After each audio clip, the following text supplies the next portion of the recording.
Ja, hallo und herzlich willkommen hier auf meinem Kanal zu einem neuen Video von mir. Heute habe ich nach der Seahawk den zweiten neuen Flywing Heli dieses Jahr für euch, und zwar die MH60T Jayhawk, hier im schicken US Coast Guard Design. Wen die Seahawk näher interessiert, hier im Hintergrund, dem verlinke ich mal das Video hier oben dazu. Da habe ich ja schon ein Review zu gemacht. Wie man schon sehen kann, ist die Jayhawk aber bis auf die Lackierung völlig identisch zur Seahawk. Deswegen werde ich jetzt hier in diesem Video nicht nochmal speziell auf alles eingehen in Bezug zur Jayhawk. Aber ich werde euch trotzdem hier nachher nochmal die Mechanik und auch die Fernsteuerung mit den Funktionen zeigen. Das aber dann wiederum von der Seahawk, denn dadurch, dass ja wirklich alles komplett identisch ist, muss ich das ja nicht alles zweimal filmen. Aber ich wollte es euch trotzdem nochmal kompakt hier in dem Video alles zeigen, für den es dann interessiert. Wer es schon gesehen hat, der kann natürlich unten in die Videobeschreibung gehen. Da mache ich die Kapitel alle rein. Da könnt ihr natürlich auch dann Kapitel überspringen. Auch der Packungsinhalt ist ja komplett identisch. Den blende ich euch jetzt mal hier eben ein. Hier ist natürlich auch wieder alles dabei, von Akku bis zur Fernsteuerung, was ihr zum Fliegen benötigt, bis auf die 4 AA-Batterien für die Fernsteuerung. Daher würde ich sagen, starten wir jetzt sofort mit den Details zum Rumpf der Jayhawk, denn den zeige ich euch jetzt hier nochmal etwas näher im Detail. Und am Ende gehen wir natürlich auch mit der Jayhawk nochmal fliegen. Viel Spaß! Ja, hier haben wir jetzt auch die Jayhawk mal komplett mit Rotorblättern vor uns. Wie eben schon gesagt, ist der Rumpf ja völlig identisch zur Seahawk. Ich wollte euch trotzdem hier nochmal ein paar Details zeigen. Ich finde auch die Lackierung der Jayhawk hier im US Coast Guard Design wirklich sehr schick. Auch die Lackierung ist hier sehr gut gemacht. Genauso wie die ganzen Decals. Die scheinen auch mit unter dem matten Klarlack zu sein.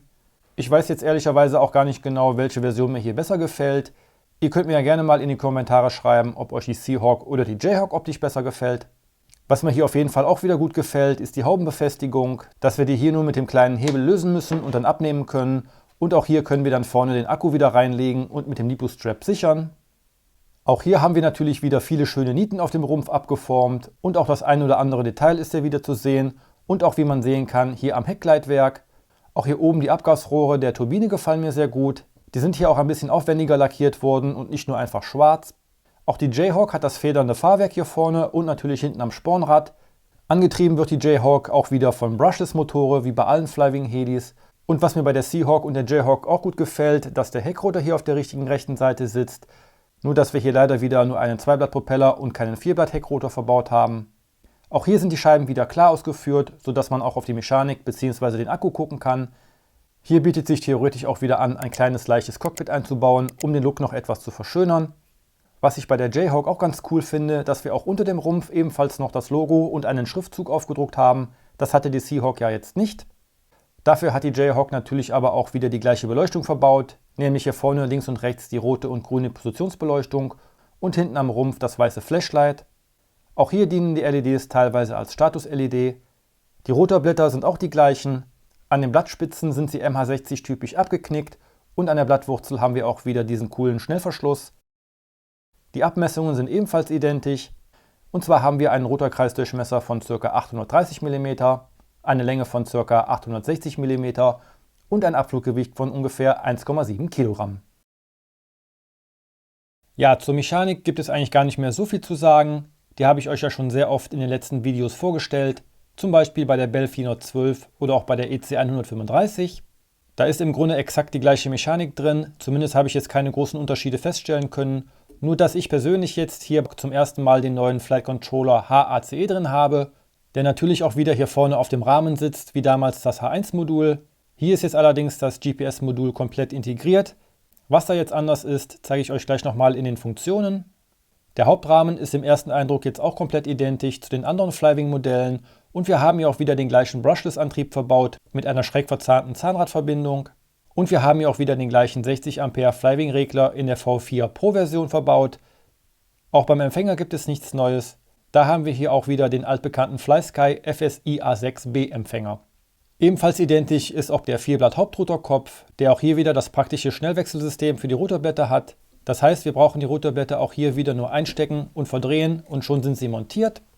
Die Mechanik sitzt auch genau wie zum Beispiel bei der Bell 412 hier in den Holzspanten des Rumpfes und ist hier vorne mit 2 Schrauben und hier oben hinter der Taumelscheibe ebenfalls mit 2 Schrauben am Rumpf befestigt.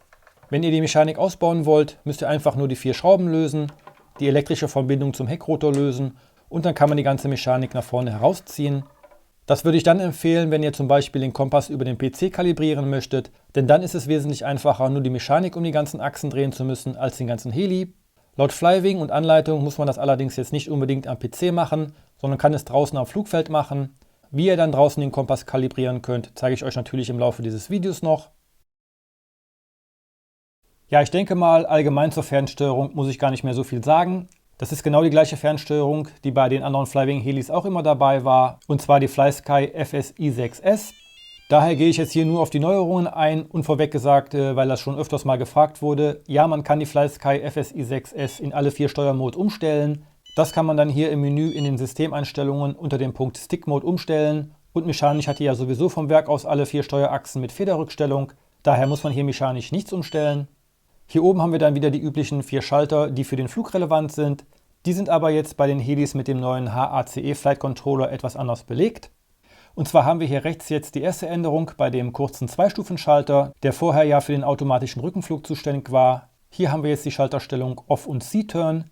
Das heißt, steht der Schalter auf Off, hat er eigentlich soweit keine Funktion. Schalten wir den Schalter dann auf C-Turn, haben wir dann eine Mischfunktion, dass wir beim Kurvenfliegen eine automatische Rollneigung mit reingemischt bekommen, dass der Kurvenflug etwas realistischer aussieht. Auch wenn wir dabei vorwärts fliegen und nur mit der Giersteuerung die Kurve fliegen. Das vereinfacht dann etwas das saubere Kurvenfliegen. Links daneben haben wir dann den langen 3-Stufen-Schalter. Hier haben wir in der obersten Stellung wie gehabt die Coming-Home-Funktion. Wenn wir den Schalter dahin stellen, kommt der Heli wie gewohnt von alleine auf seinen Startpunkt wieder zurück. In der Mittelstellung haben wir wie immer den GPS-Mode. Hier können wir dann ganz normal mit GPS-Signal fliegen. Und in der dritten Stellung haben wir diesmal auch eine Neuerung. Hier haben wir nicht mehr den freien 3D-Mode, den wir früher immer hatten, sondern wir haben jetzt hier von Werk aus schon den einfachen ATTI-Modus. Das heißt, hier ist der Heli immer noch stabilisiert und hält dabei automatisch die Höhe, aber ohne GPS-Unterstützung. Das ist auf jeden Fall eine nützliche Änderung. Die musste man ja vorher, wenn man wollte, immer selber noch umstellen. Dann haben wir die nächste große Neuerung, und zwar mit dem zweiten langen 3-Stufen-Schalter hier links. Hier können wir jetzt nicht mehr den automatischen Kreis- und Achtenflug aktivieren. Das war ja im Grunde sowieso eigentlich eine überflüssige Funktion, wie ich finde. Hier haben wir jetzt neuerdings 3 Dual-Rate-Stufen, und zwar in der obersten Stellung auf Soft haben wir die geringsten Taumelscheibenausschläge. In der Mittelstellung auf Normal haben wir dann etwas mehr Taumelscheibenausschläge. Und in der Sportstellung haben wir dann die höchsten Taumelscheibenausschläge und können somit etwas agiler und schneller fliegen. Und der letzte kurze, ganz linke 2-Stufen-Schalter ist so geblieben, wie er schon immer war. Hier haben wir in der vorderen Stellung wieder den Motorstopp-Schalter, und wenn der Schalter zu uns gezogen ist, können wir den Motor damit anschalten.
Am Ende auch hier ein kleines Fazit, aber im Grunde kennt ihr mein Fazit ja auch schon von dem Video der Seahawk. Aber auch hier kann ich natürlich sagen, optisch finde ich die Jayhawk hier wieder richtig schick. Ich finde diese Coast Guard-Version vielleicht sogar noch ein bisschen schicker als die Seahawk in der Navy-Version. Fliegerisch gibt es hier auch nichts zu meckern. Auch die Jayhawk fliegt natürlich sehr stabil, halt GPS-typisch. Und auch durch die 3 Dual-Rate-Stufen kann man auch im GPS-Modus jetzt die Taumelscheibenausschläge etwas vergrößern, auch wenn die Unterschiede jetzt nicht so groß sind. Wenn ihr dann wirklich ein bisschen schneller fliegen wollt, müsst ihr dann in den ATT-Modus schalten. Da fliegt die Jayhawk auf jeden Fall schon deutlich agiler. Was mir bei der Positionsbeleuchtung jetzt noch aufgefallen ist, dass die im Flug nicht mehr durchgehend leuchtet, sondern auch anfängt zu blinken. Ist jetzt nicht ganz so dramatisch, ist aber nicht mehr ganz so scale, würde ich sagen, als wenn die jetzt dauerhaft durchleuchten würden. Aber okay, sind wir einfach mal froh, dass es überhaupt eine Beleuchtung gibt. Was ich im Seahawk-Video auch vergessen habe zu sagen, ist, dass es auf jeden Fall ratsam ist, die beiden Empfängerantennen neu zu verlegen. Und zwar dann am besten in etwa so wie hier im 90-Grad-Winkel zueinander. So sind die Abstrahlwinkel dann auch viel optimaler als so parallel wie vom Werk aus. Ja, ansonsten hat hier natürlich auch alles funktioniert. Der C-Turn-Modus, das Coming Home, alles wunderbar. Das Kalibrieren des Kompass klappte soweit auch. Nur, dass es manchmal sein kann, dass es nicht direkt beim ersten Mal richtig klappt, beziehungsweise das ACE nicht neu startet nach dem ganzen Gedrehe. Dann muss man das halt noch einmal machen. Und man muss das ja auch nur einmal vor dem ersten Flug machen. Dann braucht man es ja eigentlich nicht mehr, wenn man es einmal vernünftig gemacht hat. Empfehlen würde ich vielleicht noch bei den ersten 3-4 Flügen einmal vor dem Flug die Kontrolldrehung zu machen. Ob die LED dann auch grün bleibt, das zeigt ja dann an, ob der Kompass richtig kalibriert wurde. Es kann auch sein, dass die Suche nach GPS-Satelliten beim ersten Anschalten manchmal etwas länger dauert, aber das scheint beim HACE wohl normal zu sein. Ja, aber wie gesagt, die Jayhawk und die Seahawk sind technisch komplett identisch und somit verhalten die sich natürlich auch komplett identisch. Das Einzige, was mir jetzt bei der Jayhawk aufgefallen ist, beziehungsweise an den Rotorblättern, dass sie hier an den Blattwurzeln nicht diese Abdrücke haben wie bei der Seahawk, aber dafür passen die bei der Jayhawk hier leider auch viel zu stramm rein, sodass ich jetzt für den Flug die Blätter von der Seahawk nehmen musste. Da scheint es also im Einzelfall Unterschiede zu geben, beziehungsweise denke ich mal, dass die Rotorblätter an der Seahawk deswegen auch von Flywing bearbeitet wurden, damit sie besser in die Blattaufnahmen vom Rotorkopf passen. Das ist natürlich jetzt nicht so optimal, würde ich sagen. Ihr könnt mir ja gerne mal in die Kommentare schreiben, wie das bei euch gewesen ist. Dann würde ich sagen, war es das jetzt wieder mit dem Video. Lasst mir gerne ein Like da, wenn euch das Video gefallen hat. Abo und Glocke nicht vergessen. Und vor allem schreibt mir mal in die Kommentare, welche Version euch am besten gefällt. Dann sage ich danke fürs Zusehen und wir sehen uns hoffentlich im nächsten Video wieder. Bis dann, euer Christi. Ciao.